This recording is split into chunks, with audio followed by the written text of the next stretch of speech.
सास का कायाकल्प। राधा को अपनी सास से बहुत प्यार था।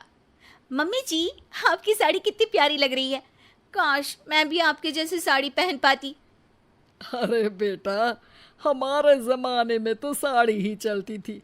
तू क्या करेगी साड़ी पहनकर? दिन भर भागा दौड़ी करती है। साड़ी कंफर्टेबल नहीं फील कराएगी। तू तो ऐसे ही जचती है बेटा। राधा सास को लेकर घूमने जाती, सैर करती और उनसे खूब बातें किया करती थी। एक दिन, अरे राधा और माँ सुनो, अब हम लोगों को बम्बई चलना पड़ेगा। मेरी नई नौकरी वहीं लगी है। अरे वाह माँ, कितना मजा आएगा ना। अरे नहीं नहीं, मैं नहीं जाऊंगी। बड़ा शहर, बड़े लोग, मेरा दिल नहीं लगेगा। अरे माँ, मैं हूं ना आपके साथ। और सारा परिवार बड़े शहर में शिफ्ट हो जाता है। एक दिन, राधा, तू भी अब नौकरी में जाने लगी है। मैं तो बोर हो जाती हूँ। सोच रही हूँ आसपास की औरतों से दोस्ती कर लूँ। हाँ हाँ माँ, और क्या। यहाँ की औरतें तो किटी पार्टी और बहुत सी फन लविंग एक्टिविटी करती हैं। तो बेटा, दो चार फन लविंग से मुझे भी मिलवा देना। बहू सास के साथ बाहर निकलती है तो देखती है कि सास की उम्र की जो औरतें टहल रही हैं, उनका पहनावा ओढ़ावा सास से बिल्कुल अलग है। लेकिन फिर भी राधा एक औरत को रोकती है। Hello aunty, how are you? Oh great darling. Aunty, हम लोग यहाँ नए शिफ्ट हुए हैं। ये मेरी मम्मी है। क्या ये कल से आप लोगों को ज्वाइन कर सकती हैं? वो औरत सास की तरफ बड़ी ही अजीब नज़रों से देखती है, फिर कहती है, अब ठीक है, कल से भेज देना।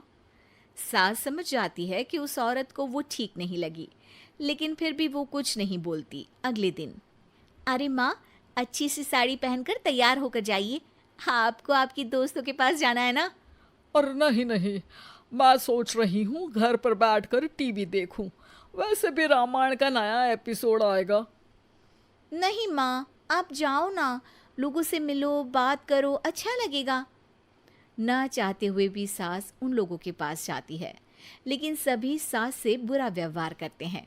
सास मुंह लटकाकर घर आ जाती है। बहू समझ जाती है कि सास को कुछ हुआ है। वो रोज सास को पार्क में भेजती, लेकिन सास रोज मुंह लटकाकर वापस आ जाती। क्या हुआ माँ, आप बाहर जाकर खुश नहीं होती हैं? अरे बेटा, खुश तो हूँ लेकिन लेकिन क्या माँ, आपको तो लोगों से मिलना, बातें करना अच्छा लगता था। मैं देख रही हूँ कि आजकल आप बाहर से आती हैं तो परेशान सी दिखती हैं। सास कुछ नहीं कहती, अपने कमरे में चली जाती है। अगले दिन राधा चुपके से सास के पीछे पार्क में जाती है। हेलो, कैसे हैं आप लोग? एक औरत मुंह बनाकर साइड हो जाती है। सभी एक दूसरे से बात करती हैं, लेकिन राधा की सास साइड में चुपचाप अकेली बैठी रहती हैं। राधा घर आती है और सास के वापस आने का इंतजार करती है। सास मुंह लटकाकर घर आती है। अरे मम्मी जी, तब से इंतजार कर रही हूँ, जल्दी तैयार हो जाइए, मार्केट जाना है। राधा सास को लेकर बाजार जाती है और उन्हें कुछ मॉडर्न कपड़े दिलाती है। अगले दिन सास उन कपड़ों को पहनकर पार्क में जाती है। Oh my god, you are looking gorgeous. Beautiful top, कहाँ से लिया? हे, मेरे घर में कल किटी है, तुम जरूर आना। अजीब औरतें हो तुम लोग। मैं रोज आती थी तब तो तुम लोग सीधे मुंह बात भी नहीं करती थी। आज इन कपड़ों को देखकर तुम मुझे घर बुला रही हो। लेकिन सुनो, अब मुझे तुम लोगों से कोई बात नहीं करनी और ना ही दोस्ती करनी है।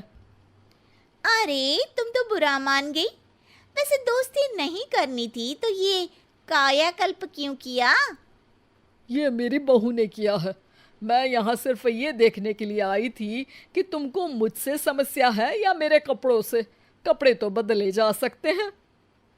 अच्छा चलो, जो भी हो, अब हम लोग तुम्हें अपने साथ रखने को तैयार हैं। लेकिन अब मुझे तुम लोग नहीं पसंद। ये बोलकर राधा की सास वहां से चली जाती है। वाह माँ जी, आज तो आपका चेहरा खिला खिला सा लग रहा है। लगता है आपकी सहेलियों ने आपको अपना लिया। हाँ, वो तो अपनाना ही था। दिखावे वाली जो है वो, मेरे कपड़े बदलते ही उनका दिल बदल गया। लेकिन आज मैं उन्हें मना कर आई, अरे क्यों माँ जी? क्योंकि उन लोगों को मुझसे नहीं मेरे कपड़ों से दोस्ती करनी थी। वैसे मेरे पास तो तू है ना, मेरी प्यारी बहू, मुझे किसी की जरूरत नहीं है। अरे नहीं नहीं माँ जी, आप ऐसा क्यों सोच रही हैं? बेटा ये गलत भी तो नहीं है, जैसा देश वैसा भेष। क्यों? ठीक है ना माँ, अब जब ये हम लोगों का देश है तो क्यों ना हम यहाँ का भेष अपना ले। हाँ हाँ जरूर, मैं तो तैयार हूँ। समय के साथ खुद को बदलने में कोई बुराई नहीं है, लेकिन कहीं नकल के चक्कर में बंदर ना दिखने लगूं। खैर, बहू लग जाती है सास की कायाकल्प।